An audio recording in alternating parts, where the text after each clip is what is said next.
Nowadays, science and advanced technology have extended the human life and allow people to live longer than ever. The EU population is becoming progressively older. This means that there are more and more older people in relation to younger generations. This phenomenon is called population aging, and is often discussed in a negative light.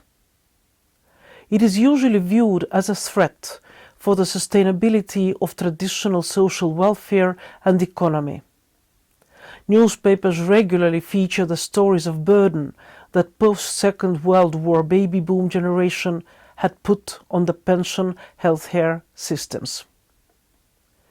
What is more, there are certain stereotypes regarding old age and how it feels to be an older person. They often show loneliness, poverty, and neglect that older persons face. Older people are presented as a burden to the society that have bad health, low physical and cognitive capacity, and overall misery.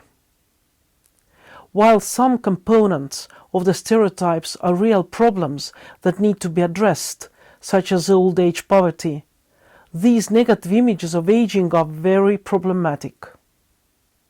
They support ageism attitudes that have negative impact on the relationships of younger generations with older people and cause a deep anxiety about growing old and facing the future.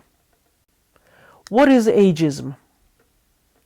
Ageism is stereotyping, prejudice, and discrimination against people based on their age. Ageist attitudes lead to the marginalization of older people in the society and have negative impact on their health and well-being. Furthermore, since women live longer than men, women face more challenges associated with aging than men. In comparison to men, older women are 3 times more likely to be widowed or to live alone and are more than twice as likely to live in poverty.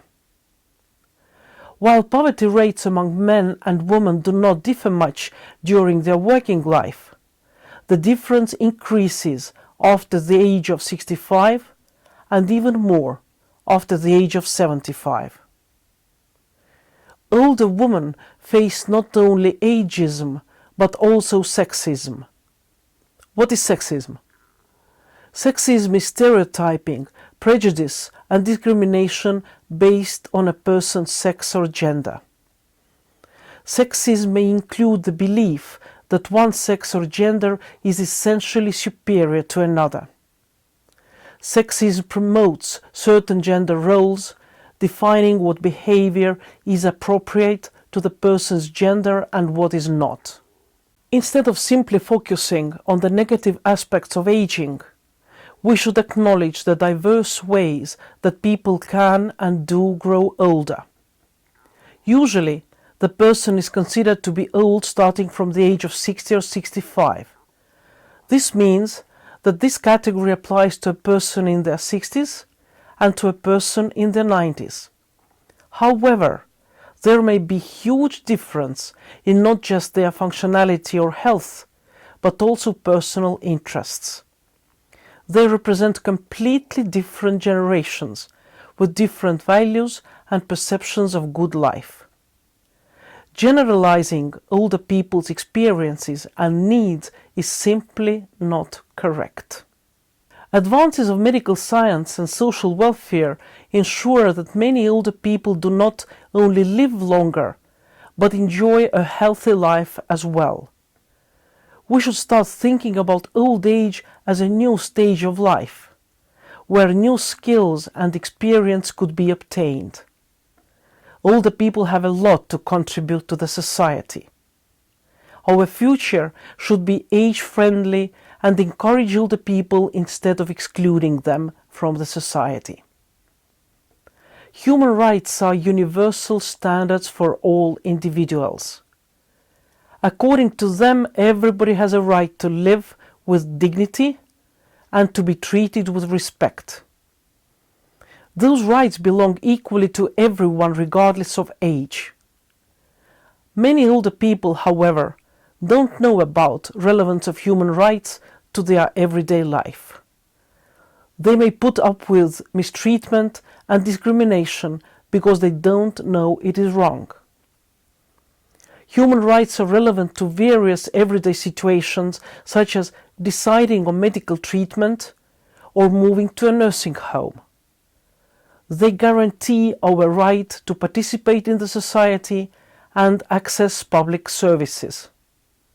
Human rights give us power to speak out if we are mistreated by the authorities that are responsible for those services. Human rights are also important in protecting us from discrimination, abuse, and neglect.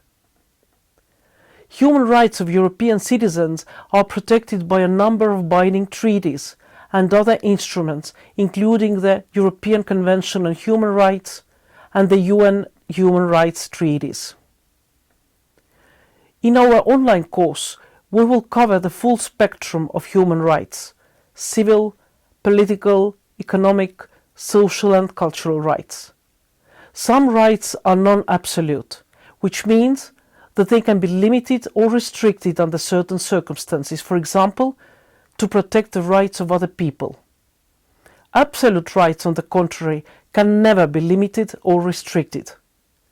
These include the right to life, the right not to be treated in an inhuman or degrading way, the right to freedom of thought, conscience and religion.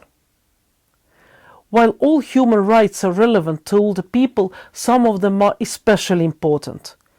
For example, the following categories of rights: protection of life and liberty, protection from abuse and violence, protection of privacy and family life, support to live independently and be included in the community, enjoy highest attainable physical and mental health, have an adequate standard of living, participation in all aspects of society: education, work, cultural life, recreation, leisure and sports, equality and non-discrimination. Majority of people live well and safe as they get older. However, between 1 to 30% of older people in the EU experience abuse or violence.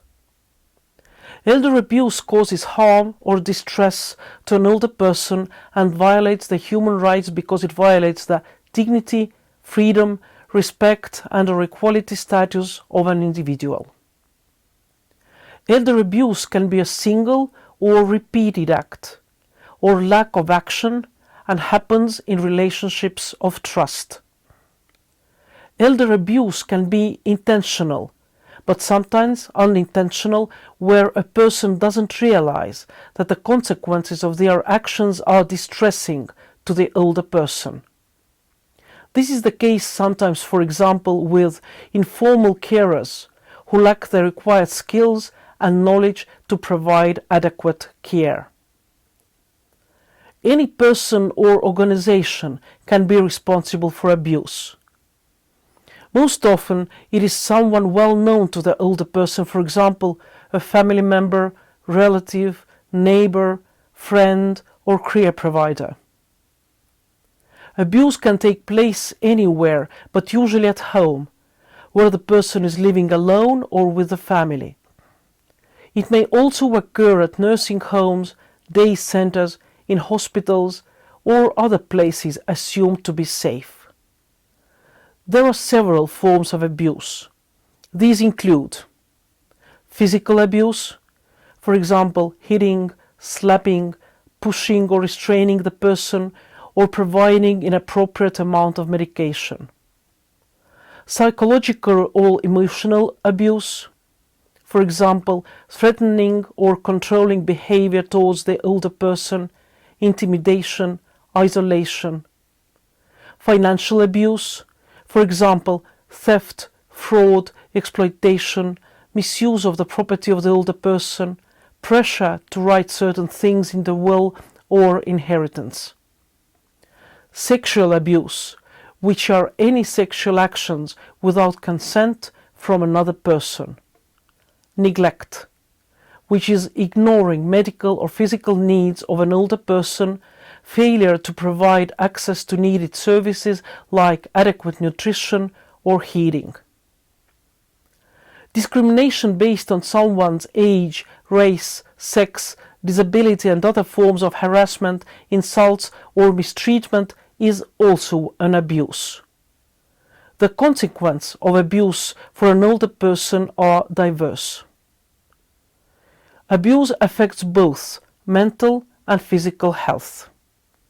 For example, common mental health consequences include depression and withdrawal, feelings of fear, guilt and anxiety, feelings of hopelessness or helplessness, inability to make decisions, loss of interest and enthusiasm, isolation, refusal to see or talk to others, refusal to eat, drink or take medication.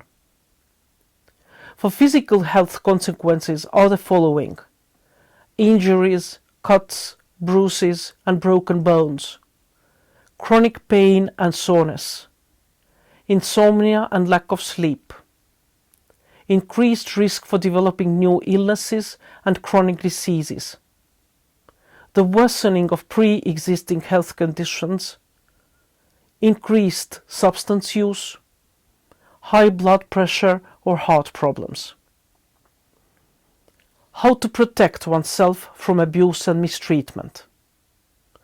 First of all, try to look after your health. Eat a balanced diet and take regular exercise. Engage in hobbies and activities that bring you joy and relaxation. Visit a doctor for regular checkups. If you are receiving care, fully participate in all decisions related to your health. If you feel depressed or alone, talk to a family member, a friend or a social service agency.